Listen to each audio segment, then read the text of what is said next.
So welcome to the Diversity Dialogue. With me, I have a many time over past guest, Marnie Wilking, who is the Global Head of Security and Technology Risk Management at Wayfair. Welcome back, Marnie. Thank you for having me. I'm very excited to be here.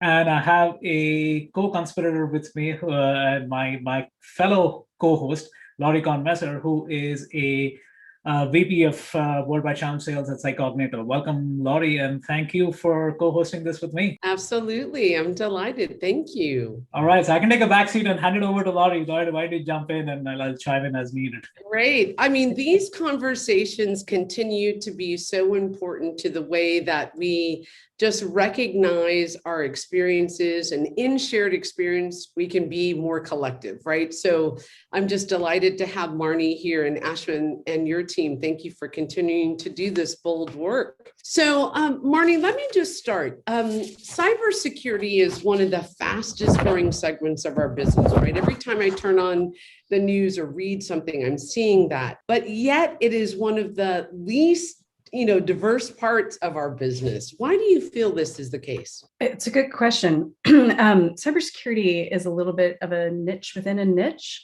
right, of the entire STEM category. And STEM tends to be lower in diversity overall. There are statistics that show that it's roughly 50% women, but a lot of that 50% is in the health sciences. So when you get into engineering and computer science, it's closer to about 25 to 30%. And when you start looking at Black and Latinx, it's closer to around 10% overall, just looking at things like engineering and computer science. And when you start digging down into cybersecurity, which is even a smaller group, you really start to see those numbers crash quite a bit.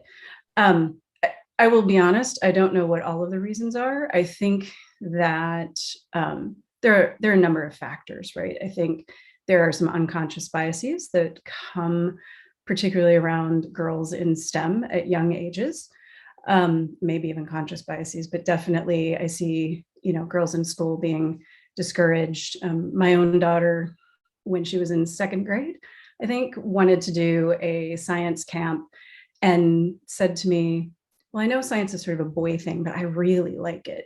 And it was interesting because at 7 years old, she certainly wouldn't have heard that from me. So there are a lot of social cues that happen at those early stages. And I think there's also a tendency to tie video gaming to computer science. And I think that can be a turnoff for some people who are not into those sorts of video games. So, I mean, it goes back to not just what's happening once you start getting into careers, but there are a number of barriers to entry also that I think crop up over time. Yeah, no, that's a good segue. So what are some of the obstacles just breaking into cybersecurity? Yeah, so it's hard to get into the career without at least a bachelor's degree. So the initial barrier to entry is college, which puts computer science and cybersecurity out of reach for a lot of women and Black and Latino folks. There are programs that you can take college courses later, but one of the things that has come up recently in talking with other women who want to get into the field is the first thing they're told is you have to go take a hands-on Linux class, or you have to go take a hands-on Windows class, and that's the only way to get into cybersecurity. I don't believe that. There are an awful lot of people that I know who are in cybersecurity who have not done Linux and Windows admin. I did not do Linux and Windows admin. I did programming, so my background is pretty technical. But there are so many different facets of cybersecurity, and I think a lot of people don't understand that either. They lump all of cybersecurity professionals into one category. Yeah, but there are, there's application security, and there's network security, and there's security architecture, and there's SOC analyst and risk and compliance. And so there are so many different skill sets. And I think there are an awful lot of ways to break into it. But I think a lot of people are discouraged when the first thing they hear is you have to go take all these technical classes. And that's not really what they're looking for. So can I just chime in? I mean, this is a guest that I had on Friday, I believe. Yeah. And it completely blew my mind. Her name is Jessica True, and she just started as a full-time employee working for Naomi Buckwalter at Beam Dental. And guess what she was doing 2.5 months ago? Just take a wild guess. She was an opera singer with You wouldn't have guessed that, by the way. No, not even close. That was not on my list at all. I knew, that's why I jumped in. And she had zero technical background. And she was on the show and she was talking about like how just by the courage and by the support that she got from Naomi. And again, part of it is just to your point about just, I mean, there's conscious biases, unconscious biases, but she wouldn't even have qualified if she had to go through the regular CV evaluation system or even a hiring manager, right? And so yeah, I just want to throw that in. No, that's good. I mean, I think that you're right. I mean, I think there's a lot of signals that we get around this, and it is kind of lumped into sort of one category. So don't be afraid, reach out to your network, ask questions, right? I think those are kind of some good things. So let me ask some questions about how does having a diverse team improve your ability to fight against cybersecurity? Just from your vantage point, what does that look like? I think having additional diversity really helps in the problem-solving process. The same problem can have a lot of different facets and multiple ways to address or solve the problem. If you don't have much diversity on your team, you're likely always going to get more or less the same answer and approach from each of them. When you have a more diverse team, and honestly, that can mean everything from sex to race, sexual orientation, socioeconomic background, age, stage of life, right? All of those things are aspects of diversity. That means you not only get different approaches and different answers, but the team is likely going to challenge one another more and build on one another's ideas and really get those creative juices and brainstorming and innovation going. We have to be innovative and creative when we're problem solving for cybersecurity.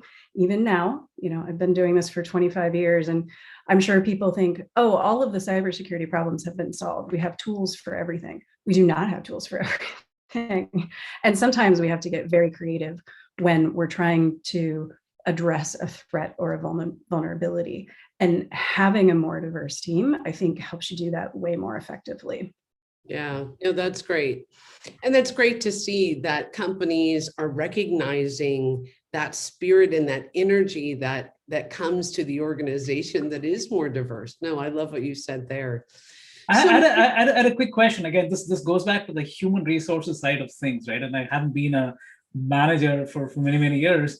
It's how does, one of the biggest challenges I've seen, again, frankly, myself too, right? Which is, if I have too many people on my team brainstorming, and so there is a level of maturity, there's a level of kind of rethinking as managers that you have to do in order to allow this kind of discussion to happen, and realizing that, hey, you need to have this healthy debate versus having yes men and yes women to kind of get to that next checkbox. Right? Is there a reorientation of what leadership really means, what inclusion really means to allow for this kind of development? So actually, I think that inclusive piece is really important. There are a lot of companies and organizations that are focusing on the diversity piece and the hiring to get to the diversity. You can hire all you want, but if you are not creating an inclusive environment, they won't stay. So you need to make sure that you're creating an inclusive environment. And that means things like, making sure that people feel encouraged and welcome to speak up, to be able to bring their whole selves and bring that part of them into the conversation, be able to bring their creative and innovative ideas to the table and know that, it's going to maybe not be the best idea, but maybe it not shot down, right? And even if those ideas seem radically different from everyone else's, everyone should feel comfortable bringing their whole selves to work. And creating that inclusive environment is a really, really important part of diversity that I think often gets missed in the process. I would agree. And what we're also starting to see is companies often call it now diversity, equity, and inclusion, right? So you're seeing DE and I. And so now there's a recognition that you need all three of them to really have a compelling business plan around that. Right.